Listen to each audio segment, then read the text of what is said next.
looking at several different passages in the book of John. Did that lock up the computer, Josh? Okay.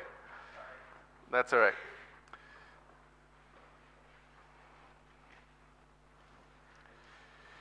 So we've gone through several different themes of Christmas, hope and peace. Let's see, what am I missing? Hope and peace, and we're on joy this week. What's the love? Thank you, Cypress.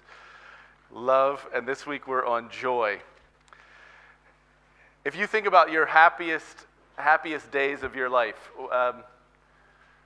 try to think of the days you were the happiest. Any particular days come to mind? Any thoughts? I'm opening it up if you want to. Judy? Your wedding? Yeah. Yep. It's like you guys knew the notes. I won't put it up there quite yet, but two of the happiest days of people's lives are weddings and births. Isn't that cool? Any other happy days that come to your mind, other than the TV show? Yeah, those are exciting. I've gotten to experience those secondhand, but even secondhand, they're very exciting. Seattle? What? Birthdays. Christmas. When your mom, what? Cooks bacon. That is always a good day, Luke. You're right. Todd? Yeah. Mm-hmm.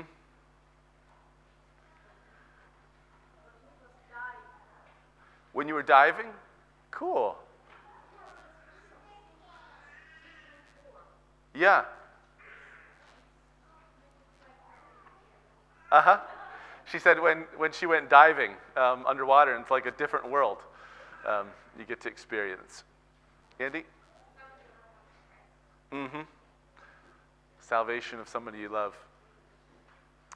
I'm really not trying to name drop. I feel like guilty. I just finished a course about Aristotle and Augustine, so I've just been reading through some of these, and I had to read his Ethics, Aristotle's Ethics.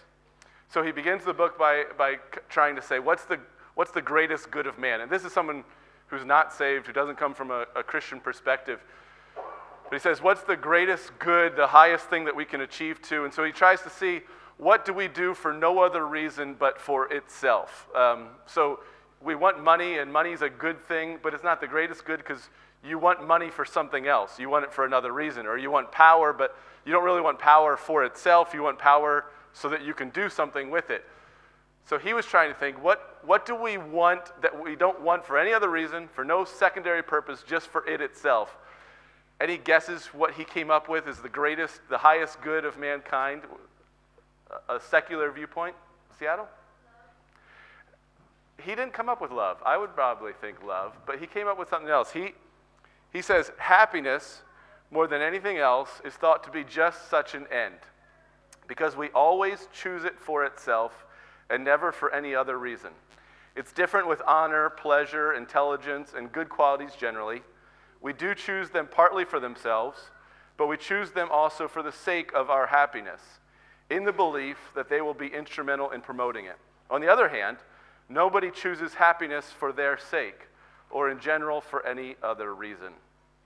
So, 400 years before Christ came to earth, Aristotle is hypothesizing that happiness is the thing that everybody, in one way or another, you might disguise it this way or disguise it that way, but everybody's going after happiness. Everybody is seeking to be happy, and they make the choices they make because they think in some way it's going to contribute, in some way it's going to bring them happiness. So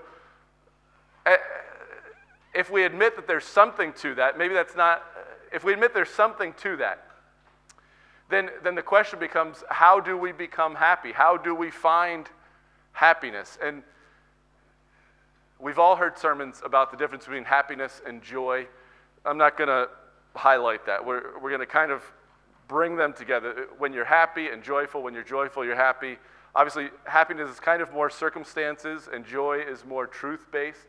But we all want to be happy.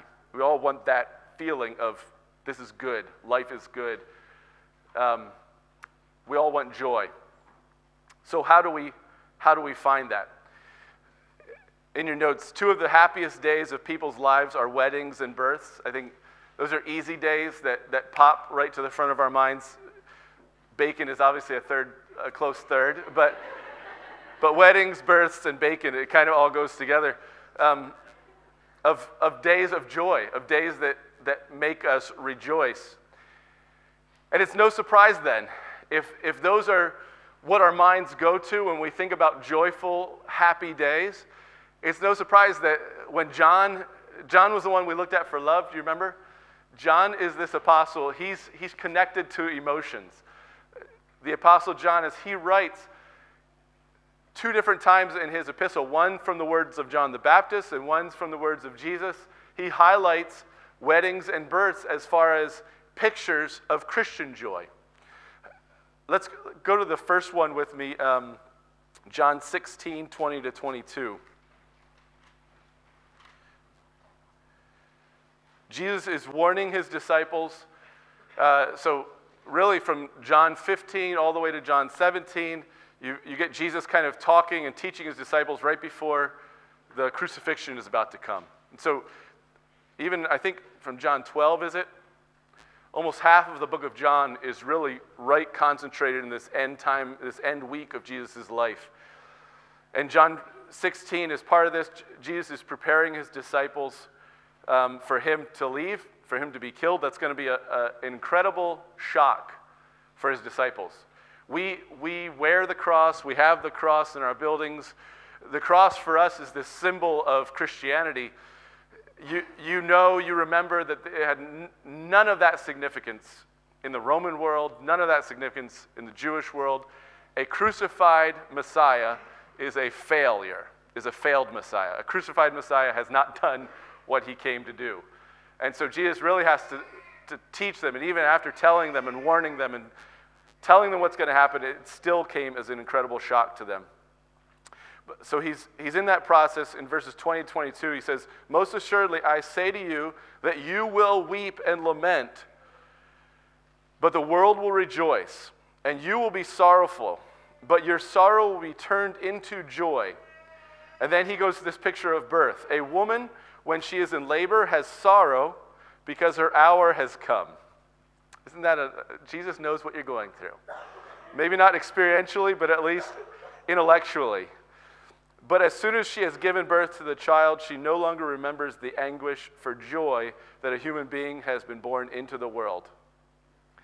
And that's an amazing thing, that all of that pain and all of that anguish, not just of that day or that hour, but of the months that have come before then, all culminates in this incredible moment of pain and anguish, and yet this incredible moment of joy. That we as families look back on those terrible days where our wives went through such terrible things, and we say, that's one of the happiest days of my life. When you had all that pain, that was one of my happiest days. Because all of that pain is eclipsed by what happens, that a child comes formally into our families, and we meet this person that we already love. So Jesus reaches for that illustration because he said, you're going to sorrow, you're going to have pain, you're going to have anguish, but it's all culminating, there's coming a reason for it. Verse 22, "Therefore you now have sorrow, but I will see you again, and your heart will rejoice." And then look at the end of verse 22, "And your joy no one will take from you." I think that's beautiful. All this pain, all of this anguish is coming for a reason, and when that reason comes, it's going to eclipse all of the pain in the past, and it's going to overpower any effort to take it away in the future. One of the things Aristotle says in his book is you can't judge whether any person is happy until they die, because you never know the ups and downs that come in life. You can be happy today, but are you happy overall? You don't know what tomorrow brings. And so you can never say, I'm a happy person, until your life all the way has reached the end.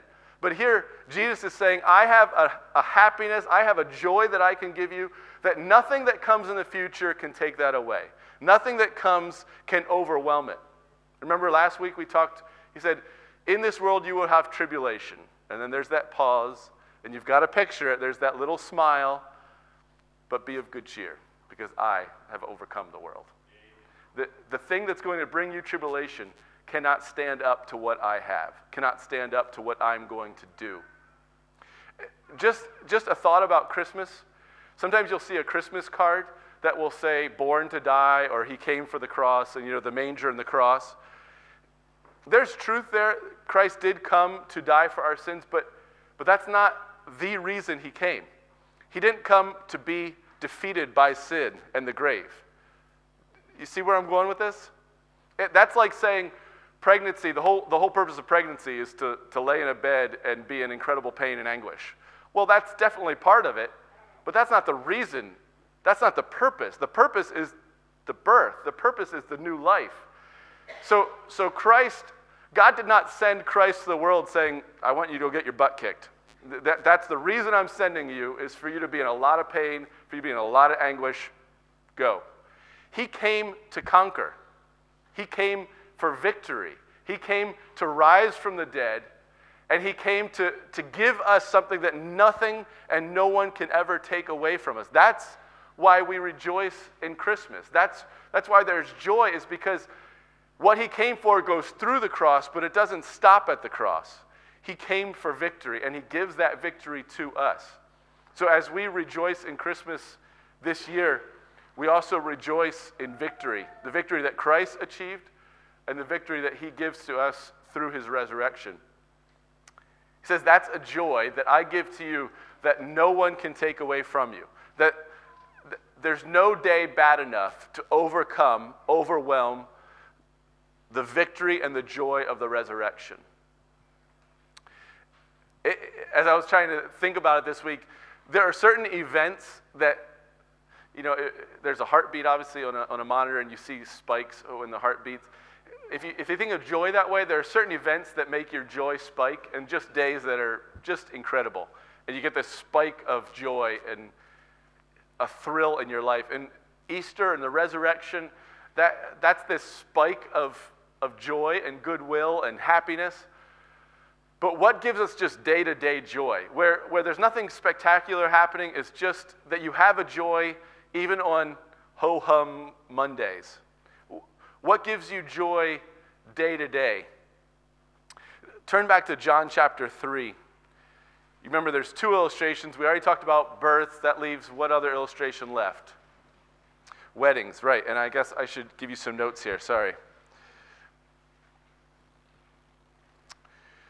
So we covered this. Jesus compares the joy of the resurrection to the joy of new birth. Joy that cannot be taken away. I'll leave that up there for a second if the kids are writing that. The next thing, in John 3, 25 to 30, John the Baptist compares his joy to the joy of a best man at a wedding. So John is preaching. You remember, he came before Christ. Elizabeth was pregnant, and then Mary got pregnant. Elizabeth gave birth to John the Baptist, and he was his cousin, and he came before Christ and prepared the way. In some of my study, it was interesting. Josephus, who writes about the Jewish history, he makes a lot bigger of a deal. He writes a lot more about John the Baptist than he does even of Jesus. John the Baptist, in some ways, caused more of a stir with the Jews, remembering him and his ministry and his preaching. So John the Baptist comes and is preaching. He's got all these followers, all these people. Trying to think of a popular speaker that everybody knows about, everyone is talking about. That's John the Baptist. The only speakers that come to my mind, I don't want to insult John the Baptist by comparing them. So just think of someone who everybody's talking about.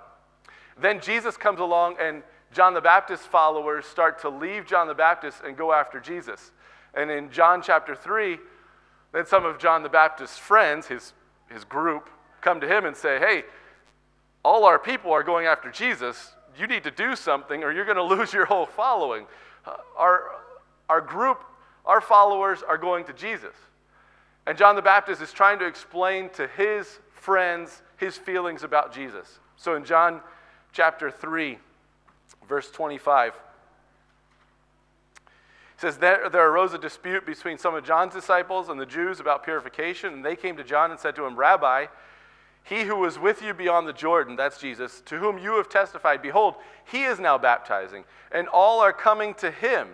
John answered and said, a man can receive nothing unless it has been given to him from heaven. You yourselves bear me witness. So he's saying, you say that I testified of this person. You yourselves bear me witness that I said, I am not the Messiah, but I have been sent before him. He who has the bride is the bridegroom. But the friend of the bridegroom who stands and hears him rejoices greatly because of the bridegroom's voice. So he's saying when you go to a wedding, and this is an American version, you go to a wedding and there's the groom and then there's the best man. The best man doesn't get upset that the bride comes to the groom and not to him, right? Or you've got a pretty crummy best man. The best man is excited to see the bride go to the groom and is rejoicing that these two are coming together. He's not saying, why isn't anyone looking at me? Why isn't she paying any attention to me? Why isn't the crowd looking at me? The best man is there in joy for his friend who is getting his bride. And so John the Baptist reaches to that and says, that best man that rejoices to see the bride and the groom to come together, that's me. I want people to go to Jesus. It thrills me to see people leaving me and going to the Messiah, going to the Christ. It brings me joy to see this happening, which in a secular paradigm doesn't make any sense. You want to be the center. You want people to pay attention to you.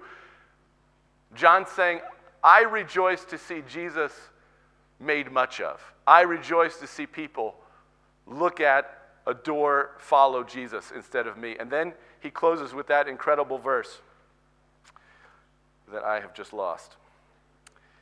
So, therefore, this joy of mine is fulfilled, verse 29, and then verse 30. He must increase, but I must decrease. So John the Baptist compares this joy to the joy of a best man at a wedding. He also gives us a great key to our day-to-day joy being fulfilled. He says, my joy is fulfilled because Christ is increasing and I'm decreasing. Christ must increase and we must decrease. Yeah. Let me just tell you right up front, this is counterintuitive. This is not what you'd come up with if you tried to come up with what's going to make me happy. John's telling us something that we need to be told because we wouldn't think it ourselves. And that is, what seems to make sense to us is if I'm going to be happy, people need to be looking at me, people need to be thinking about me, people need to be making much of me. And come on, just put your little church hats away and be honest with me for a second. That feels like that would make me happy. That feels like, yeah, that would make someone feel good. That would make your joy increase, to be the center, to be the focus. John the Baptist, through John the Apostle, but ultimately from the Holy Spirit, is telling us something about joy, that if you want to experience joy, you've got to figure this out. You've got to somehow, by faith, grab onto this, that when I am decreased and Jesus Christ is increased, that actually makes my life better. The world is going to tell you the opposite. Dalen and I we're watching a talk show. I think Ellen DeGeneres cracks us up. She had a guest on. She said, how are you doing? I heard you're in a relationship or something. You know, they always have to pry. And the guest just said this, well, I'm happy. Right now, let's just say I'm happy. And then she said, and isn't that really what it's all about? Isn't that really the most important thing? Which Aristotle would say, yes. It is the thing we're all seeking, but how do you get there? How do you get to be happy? And the common wisdom that the world, the secular world is going to tell you is just do what makes you happy. That's in relationships. You need to be happy. If you're not happy, then something's wrong. In your marriage, you need to be happy. In your career, you need to be happy. Do what makes you happy, and if what you're doing right now doesn't make you happy, find something else to do that makes you happy. And then you hear John the Baptist say, I'm happy, my joy is fulfilled because I'm going down and Christ is going up. Wait a minute. How does that work? Why is your joy fulfilled because much is being made of Christ?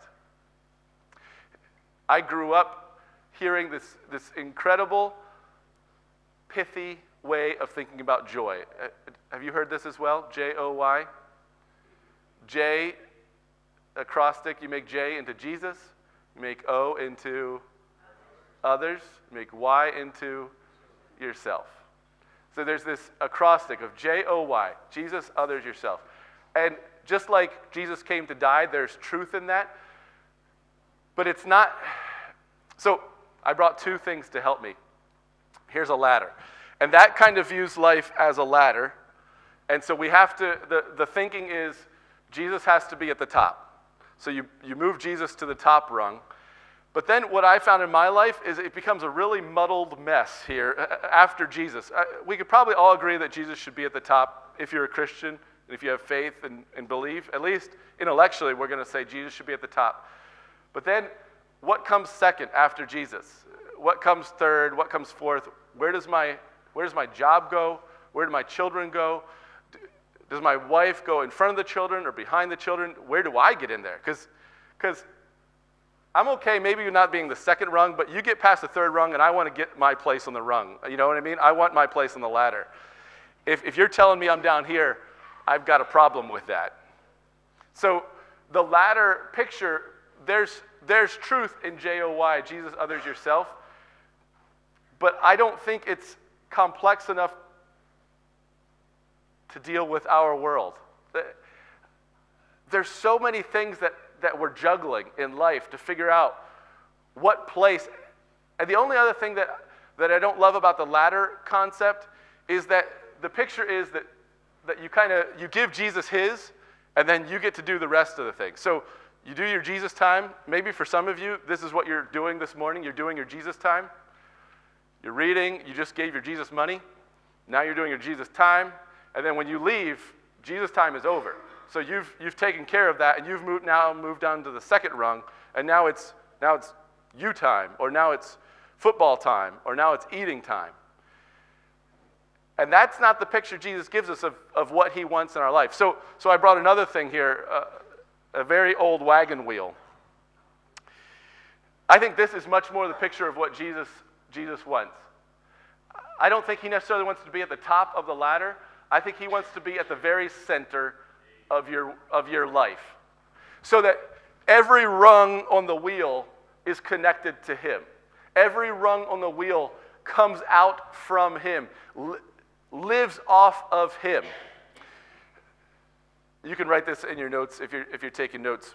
It's not so much about putting Jesus at the top of a ladder as it is about putting Jesus at the center of the wheel. Giving Jesus his appropriate place in your life. There are going to be times, remember when I was talking about where does sports come? Where does your wife come? Those, for a lot of us, it's getting to be NFL playoffs. So we're trying to figure out where does sports come? Where does my wife come? How do both of those? There are times in life we've got to juggle all of this stuff. There are times in life that your children are going to have to sacrifice so that you can spend time with your spouse. I'm just going to say that again in case some of you parents need to hear this. There are times in your life that your children will need to sacrifice. Take the back seat so that you can spend time with your spouse. And there are times that your spouse is going to have to sacrifice and take a back seat so that you can spend time and take care of your children. There are times that your family is going to have to take a back seat to your job. And some people say, no, never. Come on, let's just be realistic. There are times that your family is going to take a back seat to your job. The Army sometimes tells you that they're going to take you for 9 months or 12 months, and your family will kindly take a back seat in your life for 12 months. And we adjust to that. And there are times when your job needs to take a back seat to your family. There's sometimes when you need to leave work undone. Do you hear me? There's sometimes when you need to leave work undone to spend time with your family. There's sometimes when church needs to take priority over traveling. There's sometimes when traveling is going to trump church and you're going to go on a trip instead of coming to church. I understand that as a pastor. So what I'm saying is all of these things, sometimes the family's going to be at the top of the wheel and work's going to be at the bottom, and then the wheel's going to rotate, work's going to be at the top, family's going to be at the bottom. Our lives are these rotating priorities, but in all of that, what never sacrifices? What never moves? Jesus Christ. See, in the picture of a wheel, no matter what's top, what's bottom, what's left, what's right, Jesus Christ is always at the middle. Jesus Christ is always at the center of everything you're doing, whether it's watching sports or spending time with your family, whether it's being deployed or being home, whether it's going to a Christmas market, or I got to go watch a ballet last night with my family. It was wonderful. Jesus Christ is at the center of everything you do. So we talked about Aristotle. There's another author that I got to read this last course that I took, Augustine. On the back, can you flip your handouts over? On the back of your handouts.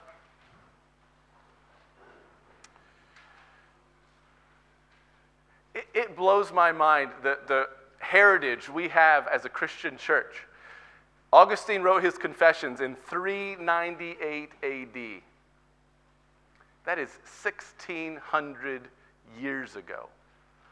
And you read some of the things he wrote, and it could be a Christian bestseller today as far as the insight he has into what Christians go through. In 1,600 years, some of the things he's experiencing are the exact same things that we're experiencing in the 21st century. Right at the beginning, probably one of the most famous lines from his book, the whole book is a prayer to God. He says, "You," meaning God, "you stir man to take pleasure in praising you, because you have made us for yourself, and our heart is restless until it rests in you." What he's saying is, you've made us to have you as the center of our wheel, and until it is, our lives are out of whack. Have you ever ridden or seen a wheel that the center is not the center? The hub is not the center? I mean, just think if you move the hub of a wheel down 2/3 of the way between top and bottom. What are you going to get when that wheel goes round and round? You're going to get this kind of a motion, right? Because it's going to go down and back up and down and back up. That's what happens when our lives are centered around something other than Jesus Christ. So when John the Baptist says, "You must increase, but I must decrease," what he's saying is, you've got to come to the very center of my life, because when you're at the very center, then it flows so smoothly. Then life is actually lived the way I was made to live, designed to live. So Augustine said it this way: our hearts are restless. There's a bubbling and there's a discontentment until we find rest in you, until we find the rest that you made us to have. Later on, I underlined what I wanted to read, but I have an underlined, non-underlined copy. What's the first word that I underlined for you guys on your? Is it after return sinners? Yeah, he is very close to the heart. Thank you. He is very close to the heart, but where he is, wherever there is a taste of truth, he is very close to the heart, but the heart has wandered from him. Return sinners to your heart. This is beautiful. And adhere to him who made you. Stand with him, and you will stand fast. Rest in him, and you will be at rest. Where are you going to along rough paths? What is the goal of your journey? The good which you love is from him, but it is only as it is related to him that it is good and sweet. So we look at hobbies, we look at travel, we look at careers and jobs and love and family and children. And Augustine is saying the things that you love, the things that are bringing you joy, they're only bringing you joy because they're giving you a taste of your God.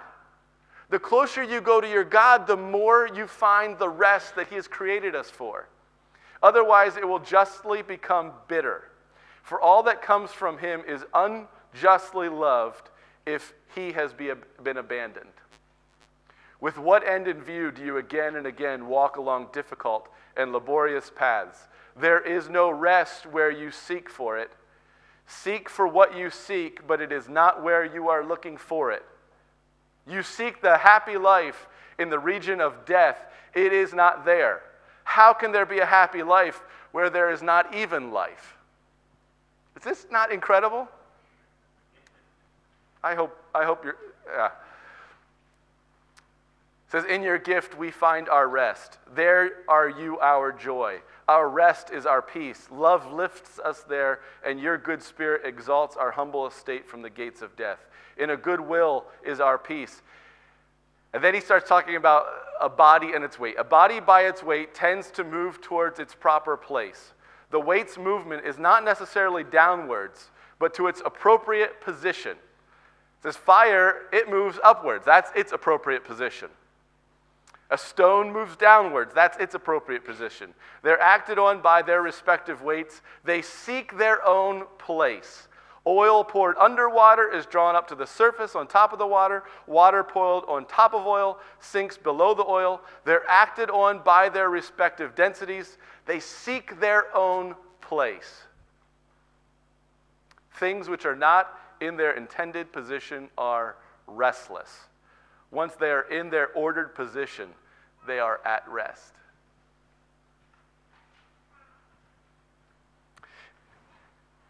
He's telling us 1,600 years ago, if Jesus Christ is not at his intended place in your life, which is the dead center of everything you do, then your wheel's going to wobble.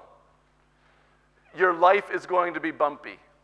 Until you make Christ the center, nothing is going to fit the way it's supposed to fit.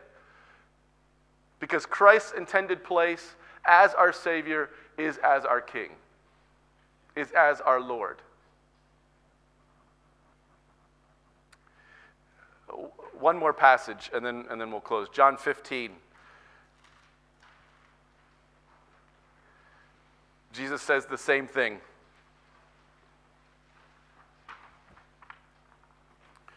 I am the true vine. My Father is the vine dresser. Every branch in me that does not bear fruit, He takes away, and every branch that bears fruit, He prunes, that it may bear more fruit. You are already clean because of the word which I have spoken to you. Abide in me, and I in you. As the branch cannot bear fruit of itself unless it abides in the vine, neither can you unless you abide in me. I am the vine, and you are the branches. He who abides in me, and I in him, bears much fruit. For without me you can do nothing. If anyone does not abide in me, he is cast out as a branch and is withered. And they gather them and throw them into the fire, and they are burned. If you abide in me, and my words abide in you, you will ask what you desire, and it shall be done for you. By this my Father is glorified, that you bear much fruit. So will you be my disciples. As the Father loved me, I also have loved you. Abide in my love.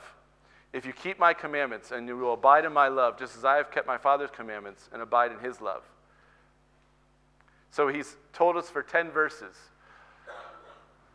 make me the center. Make everything run through me. Every day, every decision, every part, every facet of your life, bring it into your relationship with me. And you will bear much fruit. Life, you will do what a vine was created to do. And then in verse 11 he says, these things I have spoken to you, that my joy may remain in you, and that your joy may be full.